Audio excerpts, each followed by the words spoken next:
Hey everybody, it's Dr. Joe, and today I'm going to show you 7 ways to reduce swelling and fatigue in your legs. So let's get started. Disclaimer alert, disclaimer alert. So I'm going to start off on the floor showing you stuff. If you can't get on the floor, that's okay. You can do this on your bed or on your couch, but I'm going to show you some sitting exercises later on so that you can do maybe at work or something. So stay tuned if you don't want to do the ones on the floor. So the first one's going to be an ankle pump. You can actually do ankle pumps sitting as well, but I like to do them where you can kind of prop your foot up. So if you have a roll, you can put it underneath there. If you're on your bed, you can just kind of hang it off the edge, the bed or your couch. But you want your heel to be free moving so you can really get that ankle pump. And so if you have swelling, if you've got that fatigue in your legs, doing an ankle pump, which is just pushing down as far as you can, pulling up as far as you can comfortably, helps make that calf work like a natural pump to work that fluid, that swelling out of your legs back into your system. And if there's swelling in there, a lot of times that will make it fatigued out as well. So you can do, these are really something that you can do a lot of. You can do a couple sets of 10, you can do 20, 25 if you want. They're pretty mindless, so you can just do as many as you want to, but it really works well to get that ankle, that calf pumping to just help with that swelling and that fatigue. So then the next one is just going to be a calf stretch. Again, since the calf area has a lot to do with the swelling in your legs or that fatigue, stretching them out really helps a lot. So you can use a stretch strap, you can use a dog leash, you can just use a belt at home if you have one. But again, I kind of like it either propped up on something or off the edge just so you have that extra movement, but you don't have to do that. If you've got something with a loop, that works really well. Just wrap it around kind of the ball of your foot. You don't want it to be low down around your arch because then you're not going to get a good stretch, but you don't want it up on your toes because you don't want the strap to come off and hit you.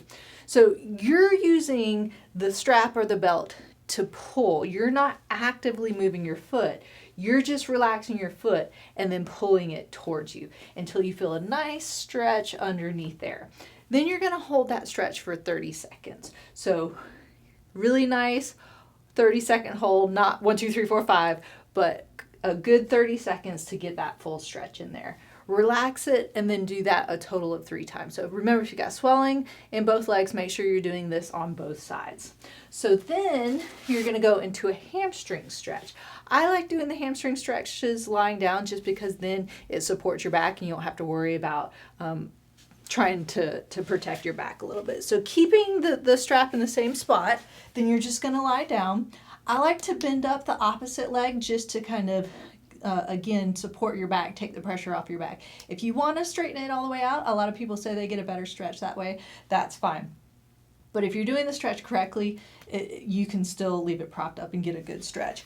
You want to keep your knee straight and locked out. That's the biggest thing that's going to get that hamstring stretch. But you're, again, not actively moving your leg. You're using that strap or belt to pull your leg up. Now, if I get to here and my knee starts bending, don't keep going up because then you're taking your hamstrings out of it and that's what you're trying to stretch. So keeping that leg straight, even if it's only to here, if you can go up higher, you can keep on going to get that nice stretch in there. And again, this is a 30-second hold. So you're holding that stretch for 30 seconds. You're doing that 3 times. Probably want to do it on both sides because usually the swelling is on both sides. You can alternate sides, back and forth, 30 seconds, or you can do them all on one side and then switch. I like to alternate sides just to give each side a little bit of a break. So the rest of the stuff is going to be sitting and standing. So another great way to reduce swelling and fatigue in your legs is to use compression socks. And the folks at JOMI Compression not only sent me some of their compression thigh highs, but they also wanted me to talk about their new cool feature on their website called JOMI Compression Measure Up. And so what that does is it really helps you get the perfect fit for your compression stockings without even having to leave your home. It's really cool. If you click on the link, you can click on it up here or down in the description below. It goes through a series of questions to help you find your perfect fit. And it really does matter because I would say everything I wear is usually a women's size medium. So I would have probably gotten medium compression stockings, but after going through the measure up, it turns out that I'm actually a large. So again, I would have probably gotten the wrong size. So this really works pretty awesome. So it goes through some questions, just if you're male or female, then it goes through things like what height you're looking for, if you're looking for knee highs, thigh highs, all the way up,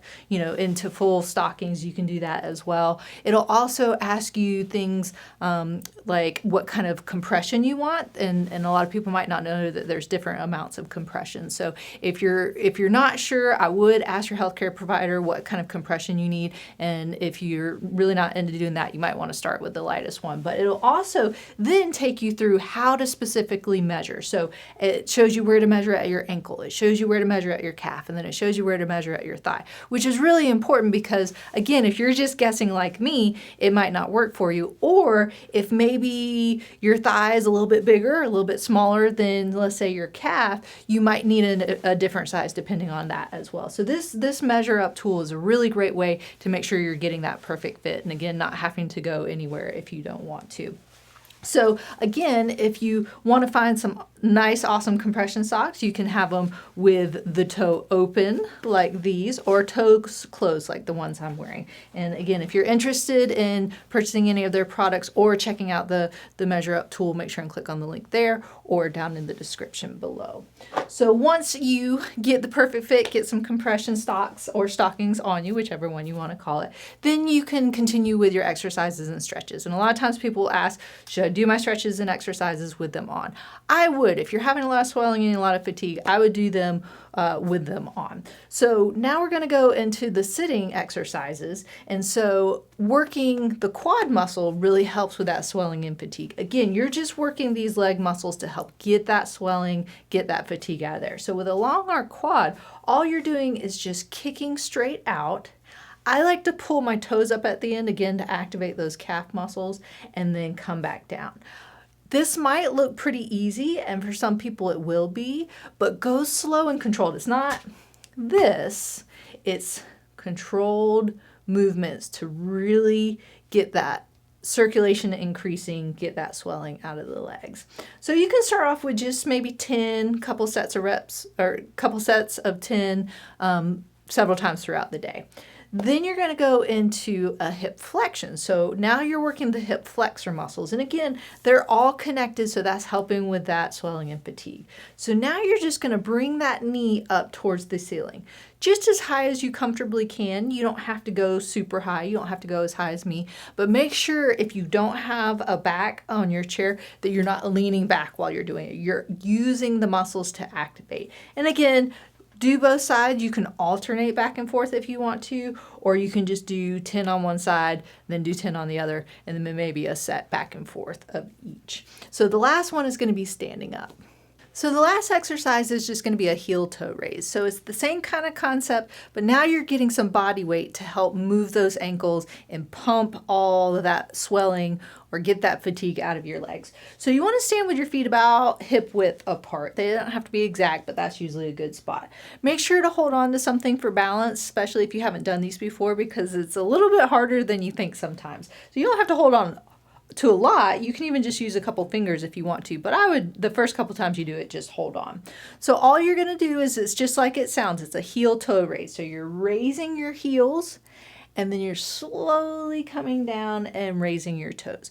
So again, you can see I'm going slow. The whole point is to go controlled. If I'm doing this and using momentum, I'm not really using those muscles and I'm not going to get that good pumping through the legs. So coming up nice and slow, cracking ankles if you can hear that, slowly coming down and then lifting your toes up. But see, I'm not rocking back to get those toes up. I'm actually lifting my toes, which sometimes that might be hard for people and they're going to want to do this. But even if they don't come up high, that's okay. Really try and keep the booty tucked in while you're lifting your toes.